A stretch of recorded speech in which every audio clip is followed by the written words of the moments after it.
This video sponsored by BuyMode app. BuyMode e-shopping application is one of the online shopping app now available on Play Store and App Store. இந்த BuyMode application மூலமாக நமது வீட்டுக்கு தேவையான அன்றாட use பண்ணக்கூடிய அனைத்து வகையான பொருட்களும் ஒரே இடத்தில் BuyMode இ-ஷாப்பிங் ஆப் மூலமாக பெஸ்ட் குவாலிட்டி மற்றும் பெஸ்ட் பிரைஸில் ஆன்லைனில் பர்ச்சேஸ் செய்து கொள்ள முடியும். இன்று நாம் மருத்துவ வரலாற்றில் ஒரு புதிய சாதனையை படைத்திருக்கும் ஒரு நிகழ்வை பற்றி பார்க்க போகிறோம். செயற்கை நுண்ணறிவு தொழில்நுட்பத்தின் உதவியுடன் உலகின் முதல் குழந்தை மெக்சிகோவில் பிறந்துள்ளது என்ற செய்தி அறிவியல் உலகை வியப்பில் ஆழ்த்தியுள்ளது. இது எப்படி நிகழ்ந்தது? எந்த மருத்துவ முறையில் ஏஐ பயன்படுத்தப்பட்டது? மெக்சிகோவில் நடந்த இந்த அதிசயம் உலக அளவில் இனப்பெருக்க மருத்துவத்தில் என்ன மாதிரியான தாக்கங்களை ஏற்படுத்தும் என்பதை பற்றி இந்த வீடியோ தொகுப்பில் பார்க்கலாம்.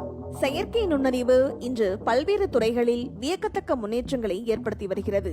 மருத்துவம், குறிப்பாக இனப்பெருக்க மருத்துவம், இந்த தொழில்நுட்பத்தின் மூலம் புதிய உயரங்களை தொட்டுள்ளது.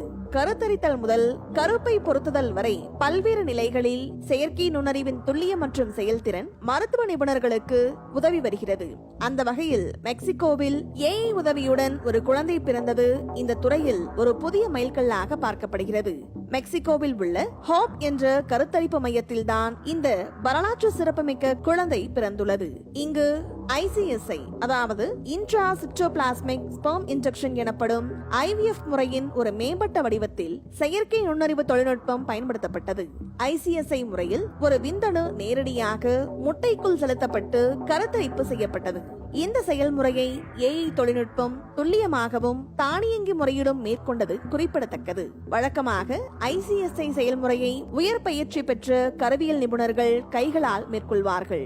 ஆனால் மெக்சிகோவில் பயன்படுத்தப்பட்ட செயற்கை நுண்ணறிவு அமைப்பு ICSI செயல்முறையின் 23 நுணுக்கமான நிலைகளை தானாகவே கையாளும் திறன் கொண்டது.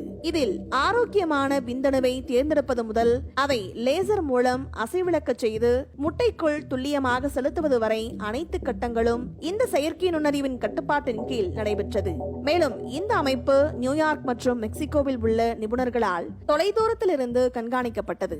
கைகளால் செய்யப்படும் ICSI முறையில் நிபுணர்களின் திறமை மற்றும் நேரத்தை பொறுத்து மாறுபாடுகள் ஏற்படலாம். ஆனால் ஏஐ அடிப்படையிலான தானியங்கி முறை இந்த மாறுபாடுகளை குறைத்து நிலையான மற்றும் துல்லியமான முடிவுகளை வழங்க முடியும் என்று நிபுணர்கள் கூறுகின்றார்கள். லேசர் மூலம் விந்தணுவை அசைவிழக்க செய்வதிலும் அதை முட்டைக்குள் செலுத்துவதிலும் ஏஐ மனிதர்களை விட அதிக துல்லியத்தை காட்டுகிறது என்று இந்த ஆய்வுகள் தெரிவிக்கின்றன. மேலும் தற்போது மெக்சிகோவில் செயற்கை நுண்ணறிவு மூலம் பிறந்த இந்த குழந்தை ஒரு 40 வயது பெண்ணுக்கு நன்கொடையாளர் முட்டைகள் மூலம் பிறந்துள்ளது. இதற்கு முன்பு அவர் IVF முறையில் தோல்வியடைந்துள்ளார். இந்த முறை ஏஐ தொழில்நுட்பத்தின் உதவியுடன் 5 முட்டைகள் கருத்தரிக்க செய்யப்பட்டன. அதில் 4 வெற்றிகரமாக கருவாகி மேலும் ஒரு உயர்தர கரு பின்னர் கருப்பையில் பொருத்தப்பட்டு ஆரோக்கியமான குழந்தையாக தற்போது பிறந்துள்ளது. இந்த வெற்றி ஏஐ தொழில்நுட்பம் குழந்தையின்மை சிகிச்சையில் ஒரு புதிய நம்பிக்கையை அளித்துள்ளது என்று நிபுணர்கள் கூறுகிறார்கள். மேலும் இந்த ஏஐ அடிப்படையிலான தானியங்கி IVF முறை எதிர்காலத்தில் கருத்தரிப்பு சிகிச்சையின் செலவுகளை குறைக்க உதவும் என்று எதிர்பார்க்கப்படுகிறது. மனித உழைப்பை குறைப்பதன் மூலமும் செயல்முறையை தரப்படுத்துவதன் மூலமும் அதிக எண்ணிக்கையிலான தம்பதிகளுக்கு இந்த சிகிச்சை கிடைக்க செய்ய முடியும் என்று கூறுகிறார்கள். இந்த செயற்கை நுண்ணறிவு தொழில்நுட்பம் கருவியல் நிபுணர்களுக்கு பதிலாக இருக்காது. மாறாக இது அவர்களின் திறமையை மேம்படுத்தும் ஒரு கருவியாக செயல்படும். துல்லியமான மற்றும் தானியங்கி முறைகளை வழங்குவதன் மூலம் நிபுணர்கள் அதிக சிக்கலான மற்றும் தனிப்பயனாக்கப்பட்ட சிகிச்சை திட்டங்களில் கவனம் செலுத்த முடியும். இது மனித திறமைக்கும் இயந்திர துல்லியத்திற்கும் இடையிலான ஒரு கூட்டு முயற்சி. மேலும் இந்த செயற்கை நுண்ணறிவு தொழில்நுட்பம் கருவின் ஆரோக்கியத்தை பல வழிகளில் மேம்படுத்த உதவுகிறது. இது கருவின் மரபணு அமைப்பு, வளர்ச்சி வேகம் மற்றும் உயிர் வேதியியல் காரணிகளை துல்லியமாக ஆய்வு செய்து ஆரோக்கியமான மற்றும் வெற்றிகரமாக வளர்க்கக்கூடிய கருவை தேர்ந்தெடுக்க உதவுகிறது.